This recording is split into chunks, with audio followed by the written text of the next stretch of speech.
1540 मेवाड़ की धरती पर इस दिन एक ऐसा शेर पैदा हुआ जिसने दुनिया के सबसे ताकतवर सल्तनत को चुनौती देने की हिम्मत की। उसने महलों की जगह जंगल चुना और सोने की थालियों के स्थान पर घास की रोटी को मंजूर किया, लेकिन अपनी मातृभूमि को कभी बिकने नहीं दिया। आज भी उनका नाम किताबों में एक राजा के रूप में नहीं बल्कि एक स्वाभिमान और सबसे बड़े मिसाल के रूप में लिखा जाता है। लेकिन क्या आपने कभी सोचा है कि ऐसी कौन सी घटना थी जिसने महाराणा प्रताप को इतना महान बना दिया?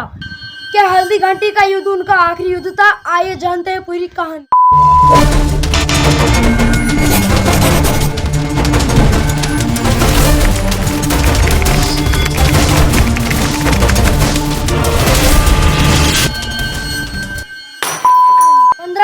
राजस्थान के विशाल कुंभलगढ़ दुर्ग में एक बालक का जन्म हुआ।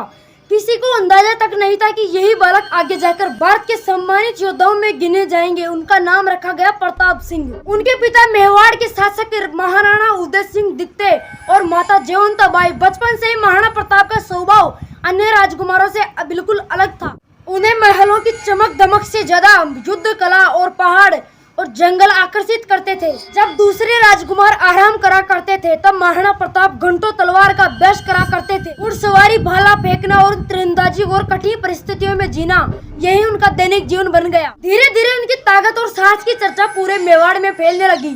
सैनिक कहते थे ये बालक केवल सिंहासन संभालने नहीं बल्कि इतिहास बदलने के लिए पैदा हुआ है। उधर उत्तर में एक और शक्ति तेजी से बढ़ रही थी।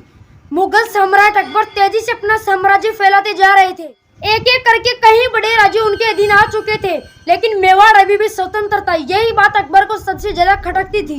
यही फैसला आने वाले समय में रुख बदलने वाला था। अकबर ने कई दूत भेजे, समझौते के प्रस्ताव आए, समान धन और ऊंचे पद का लालच भी दिया गया, लेकिन हर बार सिर्फ एक ही जवाब था, स्वतंत्रता से बड़ा कोई समझौता नहीं। यही से शुरू हुआ वह दौर जिसने महाराणा प्रताप को महान बना दिया। उन्होंने पहाड़ों को बनाया अपना किला और जंगलों को बनाया अपना घर और सबसे बड़ी ताकत सेना को मानते थे। भील योद्धा उनके साथ हाथ मिलाकर खड़े हो गए। हर पहाड़, हर रास्ता अब मेवाड़ की रक्षा में जुड़ गया था और रक्षा करने के लिए तैयार था। लेकिन दूसरी तरफ अकबर भी चुप रहने वाला नहीं था। वह एक ऐसी विशाल सेना का निर्माण कर रहा था जिसका उद्देश्य सिर्फ एक ही था, महाराणा प्रताप को झुकाना। लेकिन क्या प्रताप झुके? अब इतिहास का सबसे रोमांचक अध्याय शुरू होने वाला है, हल्दी घाटी युद्ध। 18 जून 1573 राजस्थान की हल्दी जैसे रंग की पीली मिट्टी वाली घाटी, चारों तरफ पहाड़ और हवा में सिर्फ एक ही आहट युद्ध की। सूरज निकला भी नहीं था, लेकिन दोनों सेनाएं आमने सामने आ गई थी।